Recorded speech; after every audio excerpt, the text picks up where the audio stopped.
Imagine करो हरियाणा के लोग, स्पेशली फार्मर, जो 2024 के इलेक्शन से पहले बीजेपी से नाराज थे। सोशल मीडिया पर, ग्राउंड पर, गांव में हर जगह एक ही हवा चल रही थी कि इस बार बीजेपी को हटाना है।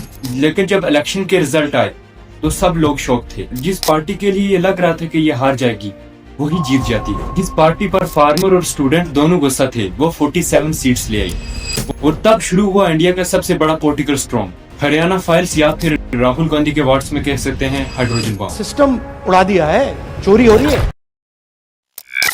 तो अभी कुछ टाइम पहले बिहार के इलेक्शन के भी रिजल्ट आए हैं, उनने भी लोगों को शॉक कर दिया है। तो हम पहले हरियाणा के इलेक्शन के बारे में बात कर लेते हैं। राहुल गांधी एक प्रेस कॉन्फ्रेंस करते हैं और इलेक्शन कमीशन पर सीधा सीरियस एलिगेशन लगा देते हैं। 25 लाख वोट रिग करने का, डुप्लीकेट एंट्रीज, फेक वोटर्स और मिसिंग एड्रेस और स्टॉक इमेज से बनाए गए वोटर आईडीज। तो अगर राहुल गांधी सच बोल रहे हैं तो इलेक्शन कमीशन पर कोई एक्शन क्यों नहीं हो रहा?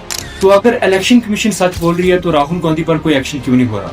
Rahul Gandhi versus election commission, ये कोई नया क्लैश नहीं है। इसकी शुरुआत 2019 में ही हो गई थी। 2019 में जब नरेंद्र मोदी ने स्पीचेस दी थी, इलेक्शन कमीशन अशोक लवासा ने डायरेक्टली बोल दिया था कि मोदी जी ने मॉडल कोड ऑफ कंडक्ट तोड़ दिया है। Model code of conduct basically एक बुक होती है जो पॉलिटिशियन को रोकती है रिलीजन के नाम पर वोट मांगने से, आर्मी के नाम पर वोट मांगने से। क्या आपका पहला वोट वीर जवानों के नाम समर्पित हो सकता है क्या?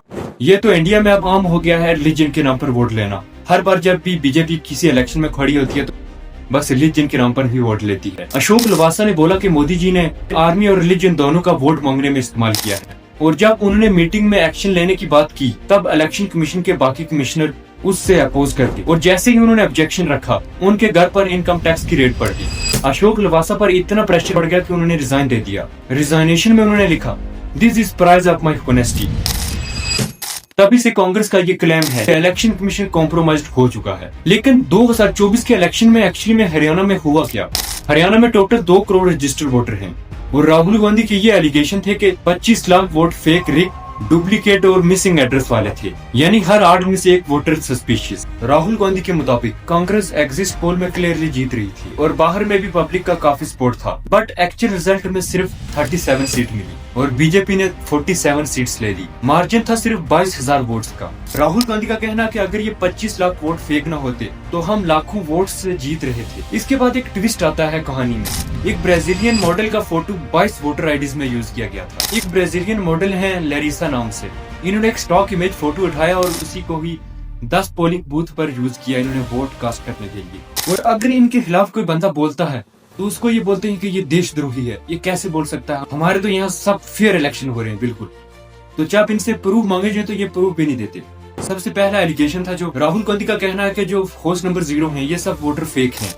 लेकिन इलेक्शन कमीशन का यहीं पे कहना है कि ये लोग स्लम में रहने वाले हैं और होमलेस हैं, इसलिए उनका हाउस नंबर 0 है। तो कुछ हद के लिए ये बात ठीक भी है। तो इसमें सच क्या है? इलेक्शन कमीशन की जस्टिफिकेशन टेक्निकली वैलिड है। ऐसा हो सकता है कुछ लोगों के पास अपने घर नहीं होंगे, उनको हाउस नंबर 0 दिया गया होगा। बट राहुल गांधी ने यहाँ पर भी एक प्रूफ दिया कि उन्होंने एक आदमी को ट्रैक किया और उसके पास एक अपना बड़ा घर था जिसका हाउस नंबर 0 था। प्रॉब्लम क्या है? राहुल गांधी के पास डिजिटल वोटर डाटा नहीं है और इलेक्शन कमीशन उन्हें डाटा दे भी नहीं रहा। दे रहा है तो बस उन्हें पेपर्स के फॉर्म में डाटा दे रहा है जिसमें उनको बहुत ज्यादा टाइम लग रहा है।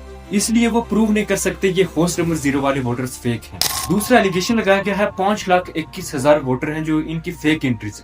ये एलिगेशन 100% वेरीफाइड है। डुप्लीकेट एंट्रीज एग्जिस्ट करती हैं, पर ये नहीं पता कि उन डुप्लीकेट एंट्रीज ने वोट किया या नहीं। रीजन अगेन वही, राहुल गांधी के पास इलेक्शन कमीशन का डिजिटल डाटा नहीं है, इसलिए ये प्रूव नहीं होता।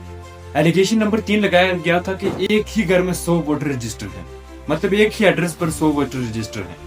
तो इलेक्शन कमीशन का इन एलिगेशन पर क्या कहना है? जब उनसे सीसीटीवी फुटेज मांगेंगे, इन्होंने प्रेस कॉन्फ्रेंस करने के बाद कहा कि हम सीसीटीवी फुटेज नहीं दे सकते क्योंकि इसमें हमारी माँ बहनों की फुटेज हो सकती है। क्या अपनी माताओं, बहुओं, बेटियों सहित किसी भी मतदाता की सीसीटीवी वीडियो चुनाव आयोग को साझा करनी चाहिए क्या?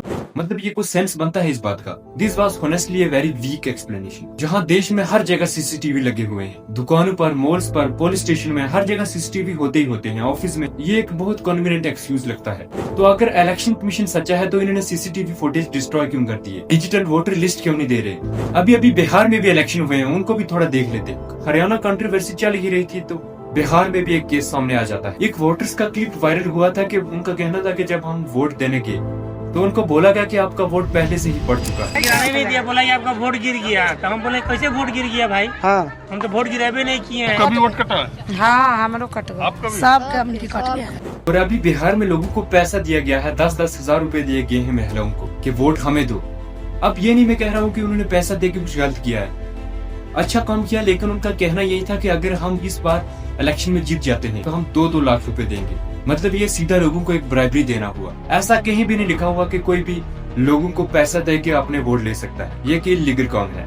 पर मैं ये भी नहीं कह रहा कि लोगों को पैसा दे के अच्छा नहीं किया। कुछ लोगों की जरूरत होती है पहला बिजनेस स्टार्ट करने के लिए, लेकिन उन्होंने बाद में ये भी कह दिया कि अगर हम ये इलेक्शन जीत जाते हैं तो हम 2-2 लाख रुपए देंगे। मतलब लोगों को उन्होंने ट्रस्ट दिला दिया कि हम अगली बार पैसा देंगे। लोग कास्ट और रिलीजन के नाम पर वोट देते हैं, लोगों को ऐसा भड़काया जाता है अपनी कास्ट और रिलीजन वालों को वोट। और पहले जब उनकी सरकार थी उन्होंने कहा था कि देश की संपत्ति पर पहला अधिकार मुसलमानों का है। इसका मतलब ये संपत्ति इकट्ठी करके किसको बांटेंगे?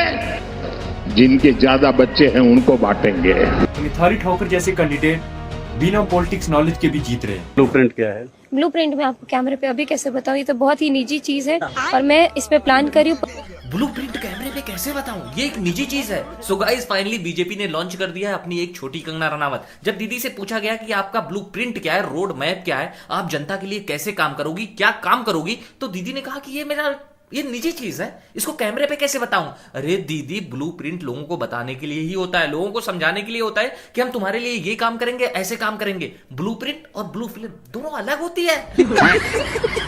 और वहीं एजुकेटेड कैंडिडेट 0 सीट ले आते हैं। एग्जाम्पल प्रशांत किशोर, मतलब जो लोगों का भला सच में करना चाहते हैं उनको ये लोग वोट कभी नहीं देते। जो सच में लोगों की मदद करना चाहते हैं और अच्छी सोच वाले, इन लोगों को कोई भी सपोर्ट नहीं करता, सीधी सी बात है। तो अगर गवर्नमेंट के खिलाफ कोई बोलता भी है तो ये उस पर केस कर देते हैं। तो इसने बोला तो बोला कैसे। तो आज की वीडियो में कुछ इतना ही था। अगर आपको वीडियो थोड़ी सी भी पसंद आई है तो वीडियो को लाइक और चैनल को सब्सक्राइब कर दें। मिलते हैं आपसे अगली वीडियो में। शुक्रिया।